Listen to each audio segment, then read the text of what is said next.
Hello, everyone, and thank you for joining us today on PoliWine, where we like to take a deep dive into stories pulled from the media and have a fun time while breaking it down. I'm Jillian, and let's get into it. Well, I hope everybody enjoyed the long, leisurely Labor Day weekend, but starting Tuesday, man, we got right into it. So, let's get into everything and break it down. But first, I would like to say that September is Hydrocephalus Awareness Month. And as a parent of a child in this condition, I want to put the word out there, spread it far and wide to bring a little bit of knowledge. Hopefully, research, but we need funding for research for this disease. So, Hydrocephalus Awareness Month, September. If there's anyone that you may know, a loved one, a friend that has this condition, you know what I'm talking about, and we can anything that we can do to make their lives a little bit easier. We're willing to do anything it takes. So let's get out there. And Billy Joel was actually recently diagnosed with this disease. We talked about it several weeks ago. He had to cancel a 17-city tour because he was diagnosed with hydrocephalus. Normal pressure hydrocephalus. There are various forms of hydrocephalus, but his was normal pressure. But anything we can do to bring research and funding, please, please. Hydrocephalus Association, any work that you do, I'm here to help you and support you in any way. I'm not affiliated with the Hydrocephalus Association. I have done a lot of volunteer work, and of course, I always try and raise money for them, but they are a fantastic organization. And if you have any questions, please go to them or a reputable source to do your research on hydrocephalus. But let's bring attention and to our loved ones that deal with it every day. So there we go. Hydrocephalus Awareness Month, September. This girl's here for you. Now, speaking of funding and research, medical research, today we're going to get right into politics because it happened so fast this weekend. First of all, today, Capitol Hill, RFK Jr. speaking on the Hill. There is a mass exodus at the CDC. It is an upset. You could call it mutiny or a revolt, if you will. But people are leaving, being fired, are feeling pressured and leaving their positions. So, mega changes are happening, especially when it comes to vaccines. The rules are changing. They're trying to get this new group together to make these decisions, and he wants a new panel. So a lot of changes are happening very quickly. I can't, especially when it comes to the world of vaccines, I cannot imagine what pediatricians are thinking right now. They must be kind of spiraling because whatever the regulations start changing, and then insurance doesn't want to cover certain vaccines. And as a parent with somebody who has major medical issues for their child, this is a concern for me and so many other families that have children that have compromised immune systems or major medical issues where they need extra care or sometimes additional vaccinations, and all those, and anybody else in those categories that have compromised immune systems and major medical issues. These things may or may not affect how insurance covers it or covers it at all. So these decisions that could be coming down the pike here with the CDCs and new regulations, there can be heavy consequences for many. So I will be watching closely. I started to watch RFK speak today on the Hill right before I started filming this show. And whoa, just like minutes into it, it was heated. There was a lot of tension. RFK immediately spoke about the changes that are happening at the CD, what his intentions are to do with the CDC, and the health system in general. I was shocked that he wasn't a little bit more prepared with some of his answers. And this was only a few minutes that I was only able to watch, only a few minutes. I mean, of course, someone, certain sides of the party were complimentary to the changes. And I do believe, in my opinion, and dealing with all ends of the medical field, not as a medical professional, as a, a normal person that has to deal with insurance in the medical world constantly. Yeah, there needs to be a lot of changes. But how it's happening, the way they're unfolding these changes. And the only image I can think of is the image of Elon Musk with that chainsaw.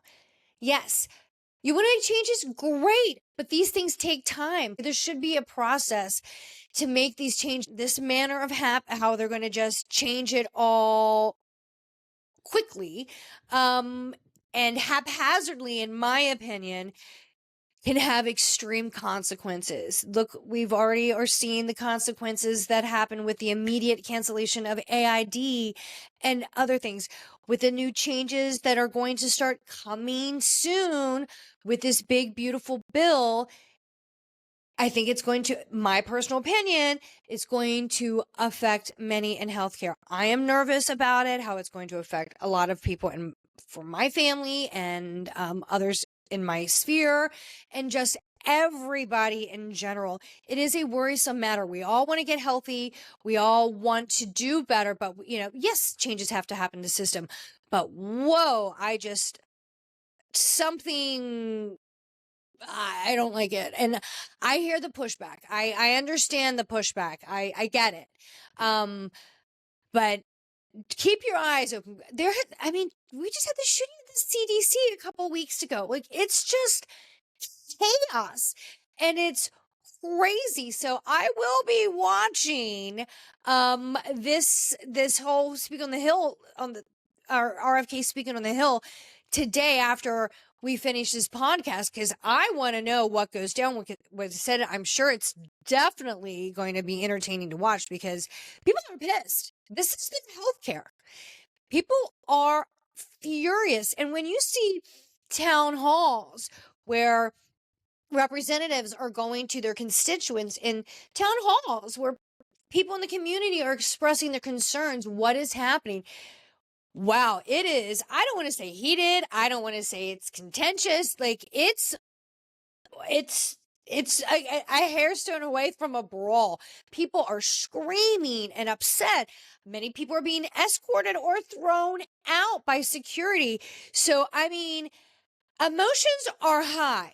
And when it comes to your health, it absolutely should be. These are our loved ones. So pay attention, everybody. This is why it is so important to know who you are voting for and who is fighting for you. Very, very important. And not only that, when it comes to funding and research, we have that with the CDC. And speaking of funding, well, remember the whole funding that Trump wanted to cut from Harvard? Well, a judge just blocked it, saying you cannot freeze that money. So the legal battle continues there. But one judge just blocked it and said, no, you can't freeze that money. You can't. So let's see what goes. But I mean, a lot of that funding went to medical research, and a lot of the medical research comes from our university. I know one of the rare medical issues that my child has, that research came out of a university. And if it weren't for that research, we would have no answers. So I cannot express the importance of the funding and research for these universities. Yes, you can say some of this funding is frivolous, but some of this funding really propels medical research and can help fuel cures in the future, especially with cancer research. Just what do we do? I don't understand why it seems like such an attack on the medical field, in science in general. It's very upsetting. That's my personal opinion, but it feels like an attack.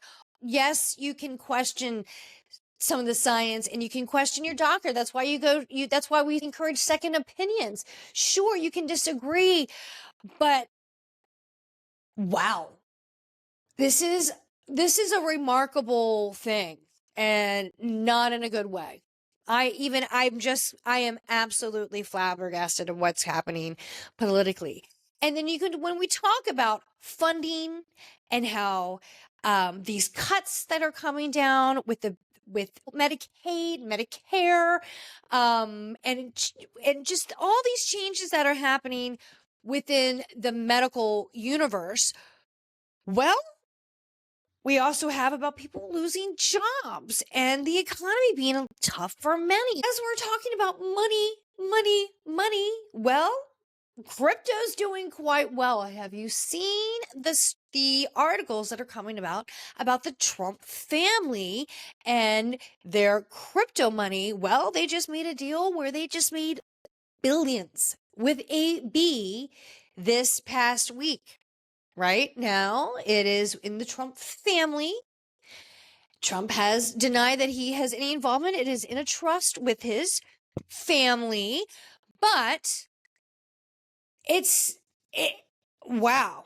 The money that is flowing in from this crypto, and let's not forget that there has been recent changes, the Genius Act, where now we're trying to protect cryptocurrency in the digital money. It is, to me, this makes me very, very nervous. This is all my opinion right now. I'm going to go off on a little rant. Crypto, some love it. Some still find it a little kind of uncertain, a little sketchy. A lot of people love it.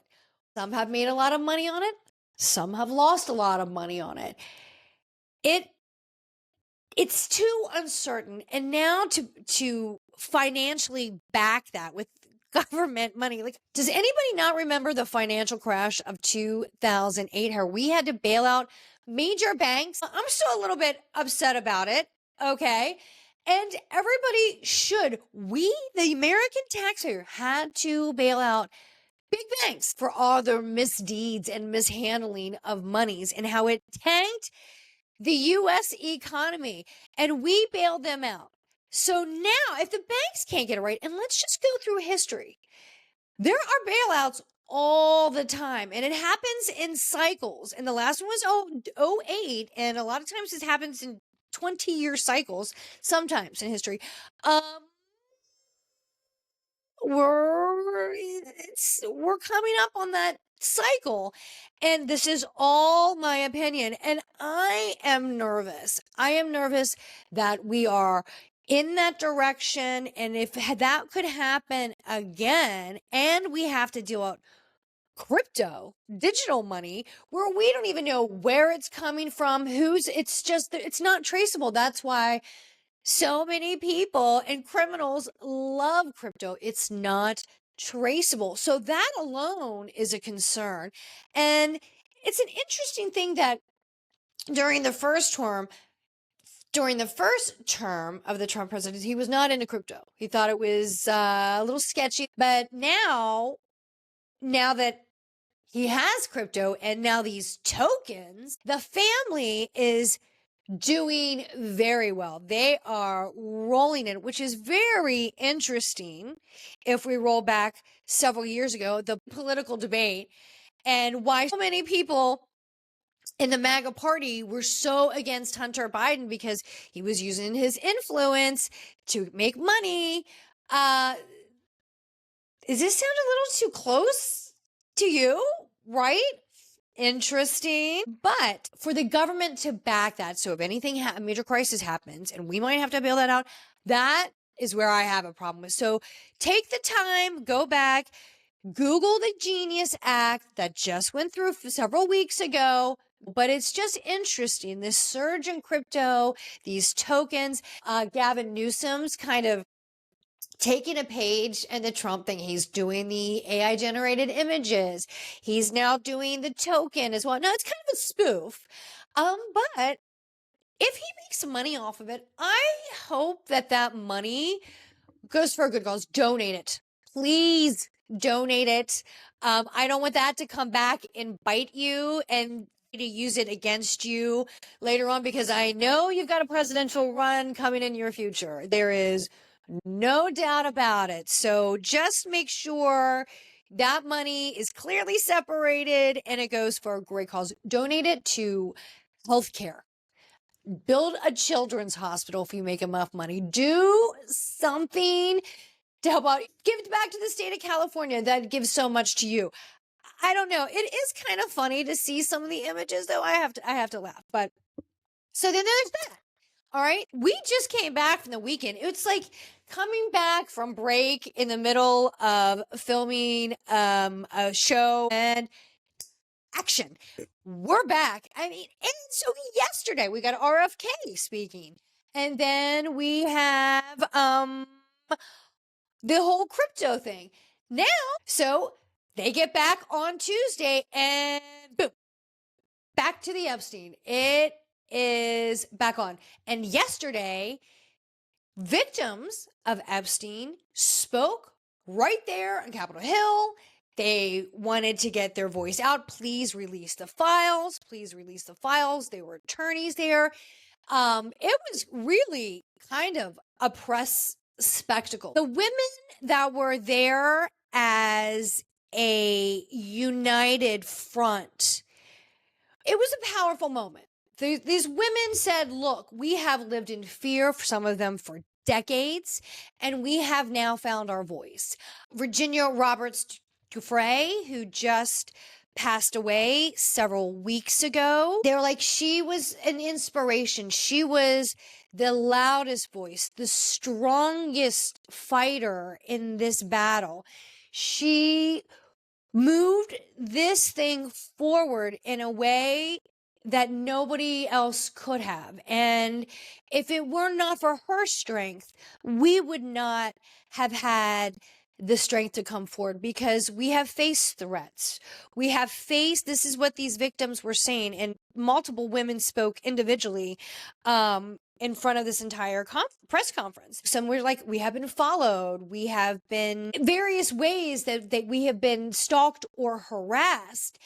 And, you know, and behind this fear, we still believe that this will continue, but no matter what, we will be strong and we are going to get this out. They're keeping the momentum going. And the one woman said, look, I don't want to keep this one victim. And she said, but I'm a registered Republican, not that I'm trying to make this political, but I want you to know, because this has been said in the media, that this is a hoax. This is not a hoax. We are real victims. And there's a lot of victims. And you can see the ones just there that were present on the Hill yesterday. Think of the ones that are behind the scenes, that wanted to remain anonymous, that still deal with this trauma in silence. And, you know, maybe they don't want to put their face forward, but maybe they can put their name forward in more investigations, however it may come out. But the one attorney said very clearly, and I'm glad that this was that this was clarified, because or it's the list, release the list. He's like, this is not a list. There's not a list of names.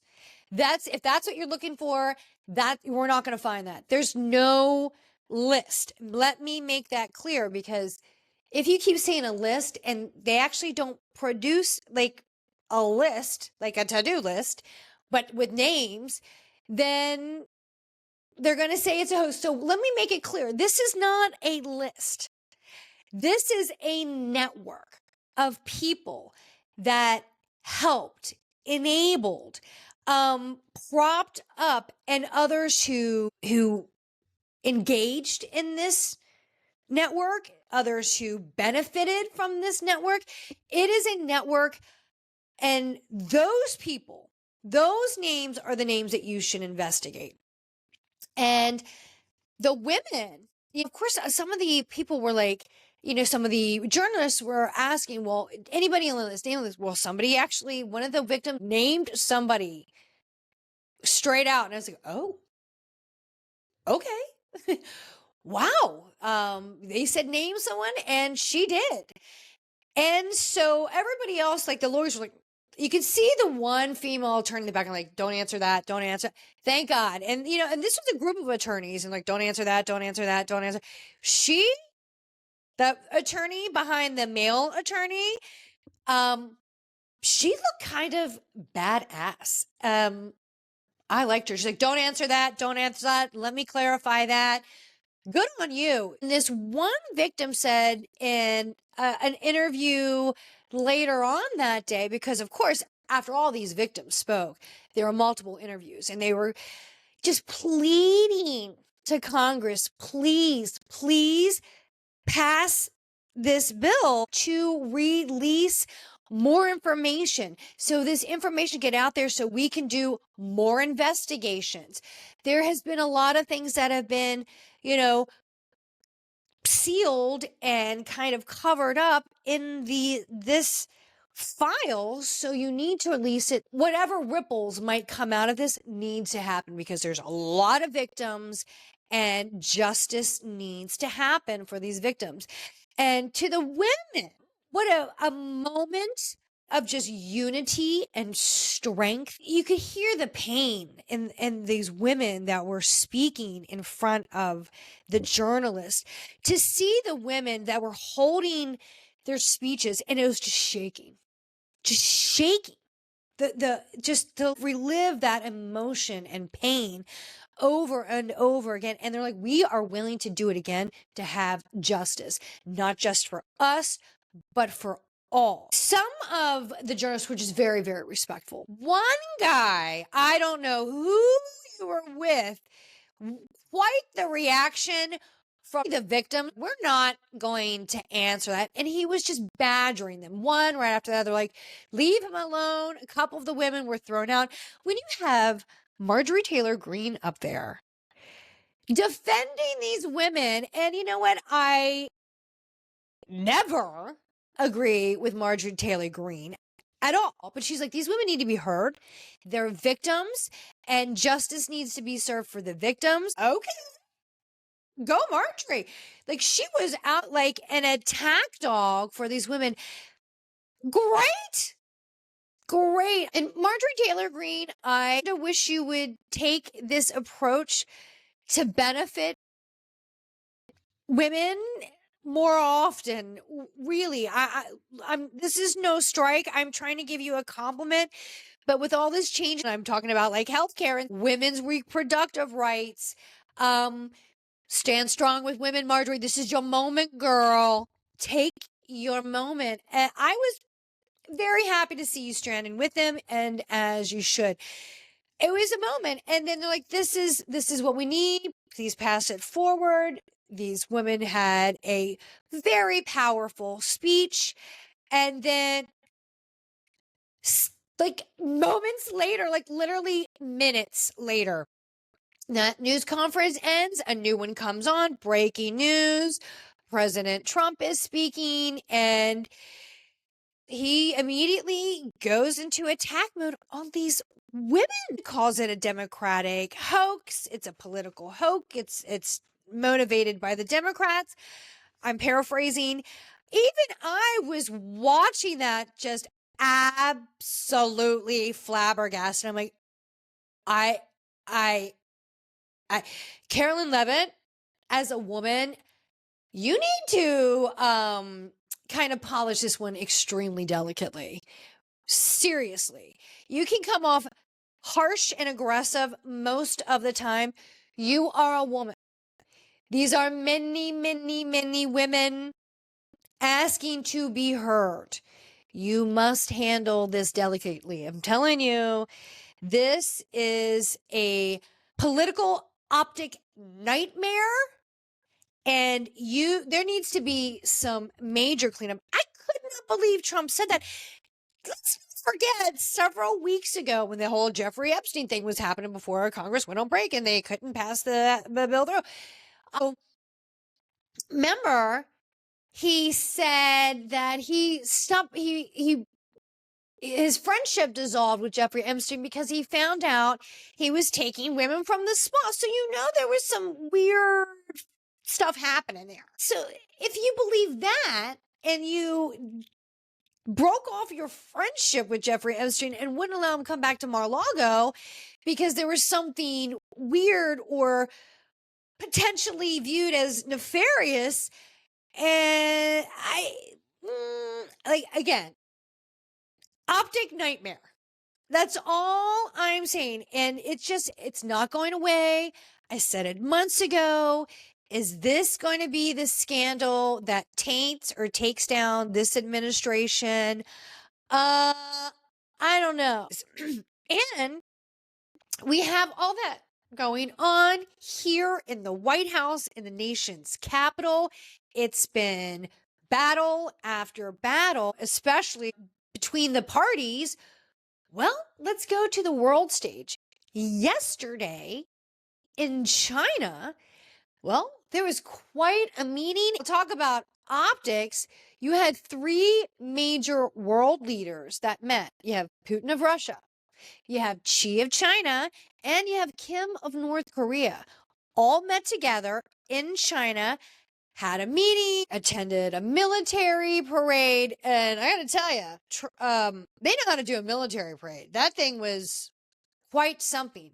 If you're listening to Hegseth, that's kind of how you do a military parade. That was on a whole other scale. As those 3 meet, what a sign of a strengthening chain of power.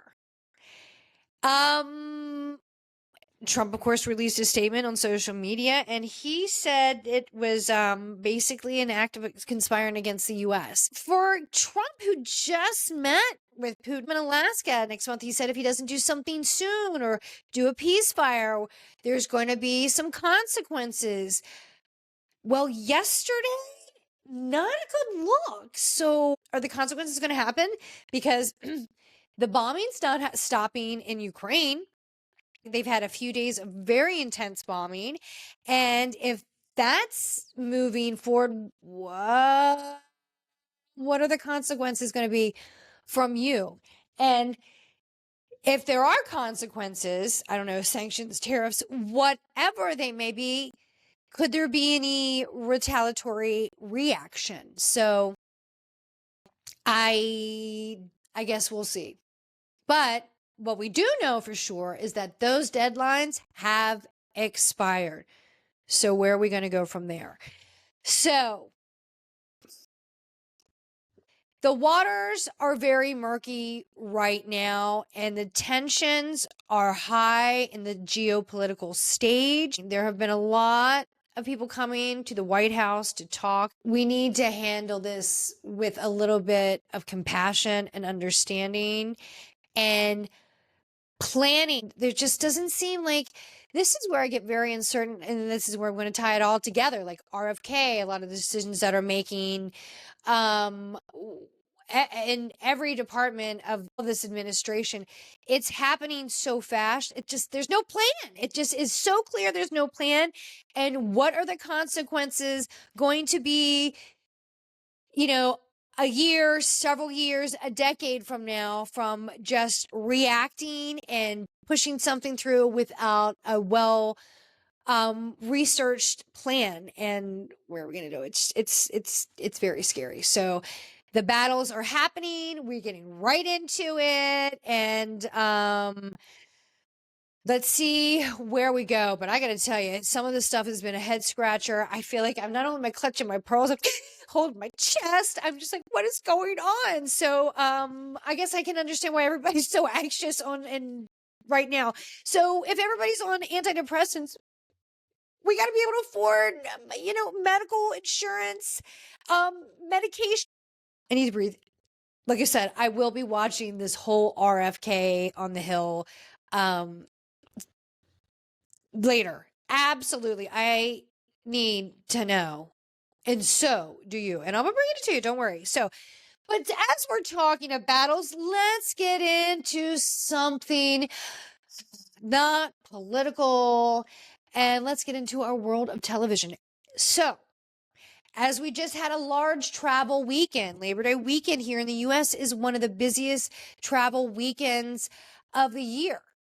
Were you able to watch Chief of War on Apple TV Plus with Jason Momoa? I'm telling you, if you haven't watched it, it is an excellent show. I enjoy every episode. I make sure I have nothing to do, block out all sound and quiet. So it's a late night watch for me, or a very early morning watch. Because there are still a lot of subtitles. If you have a hard time with subtitles, it might be a hard watch for you, but it is such a great show.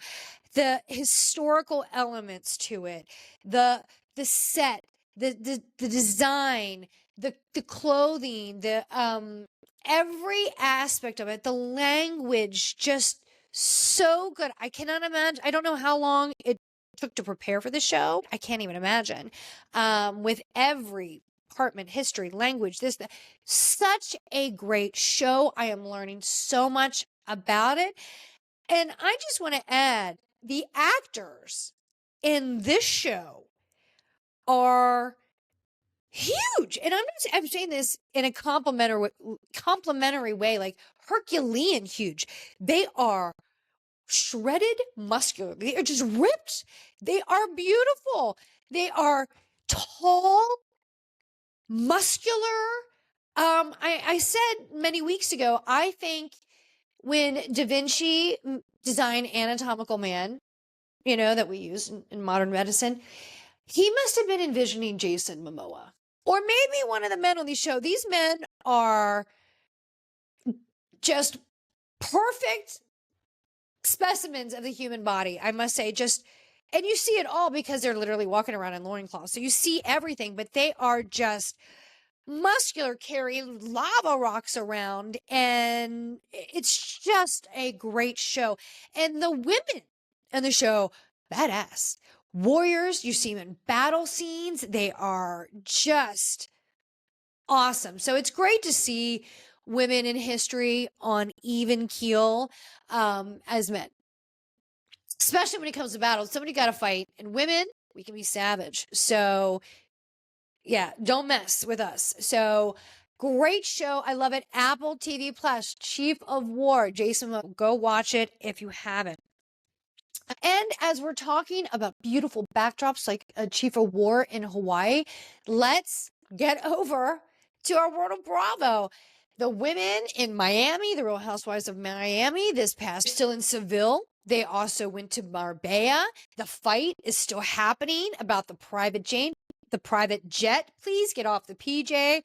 I am sick about hearing the PJ.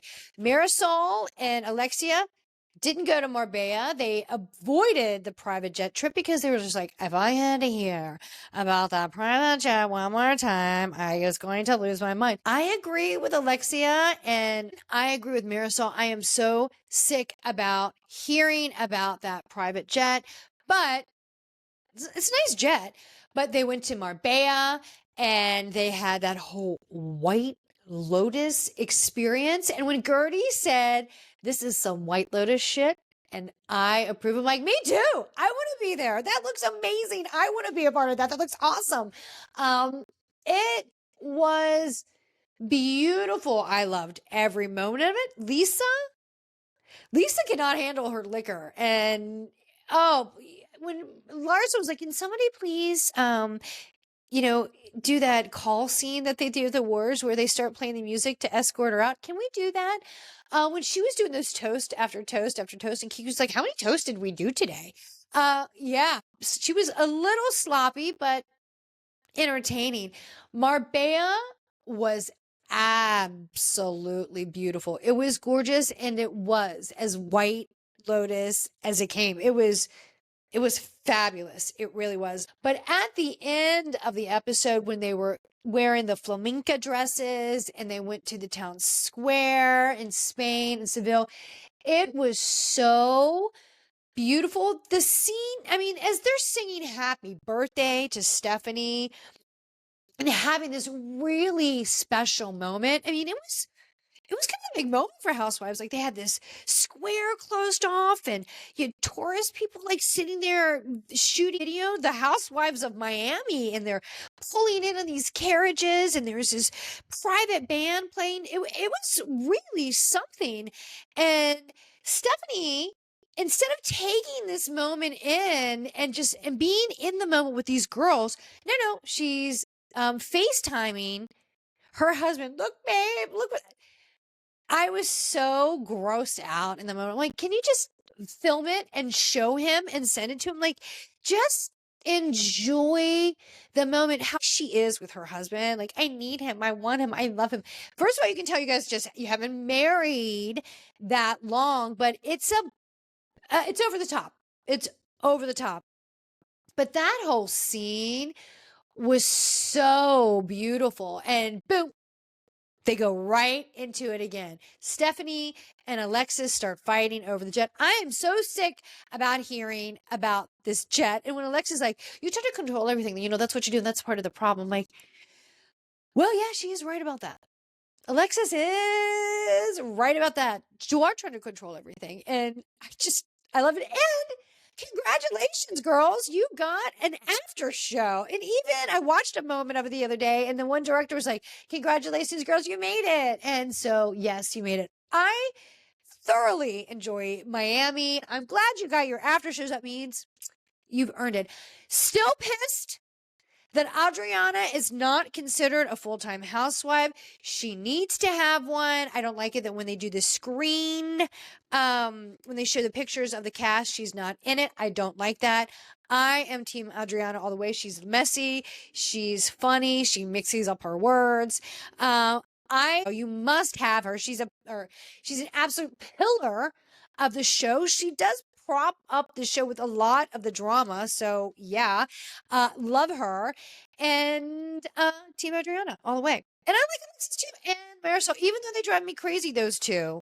I love it. They are old school. They are the OG. You got to bring it. And I don't like how you're still going after Lisa, Stephanie. I don't like it. And what happens at the reunion? Something happened. She left this kind of cryptic message on social media that something different happened on the reunion. So I guess we'll find out in the next several weeks. But Seville was a great trip. And as we continue our housewives, today, ladies and gentlemen, yes, tonight is the day, tonight is the night, are dropping the new seasons of Salt Lake City. Peacock, when Salt Lake City pops up, they have like a little a trailer for the new season. You see a trip to Greece coming up this season. Whitney's rocking some red hair. The fights continue.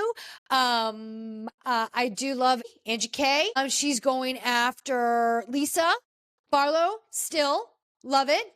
So, and action. It still goes on. We also have coming down the pike in the world of Bravo. We're going to have the Valley, Persian style. Remember our old friends from the Shahs of Sunset? We have MJ, Reza. They'll be on there. Who else will be joining them on that? I like Shahs, actually. So the people that know how to show up for an assignment with work to start the fight, those two, they'll be on it. We're going to have the reboot of Vanderpump Rules.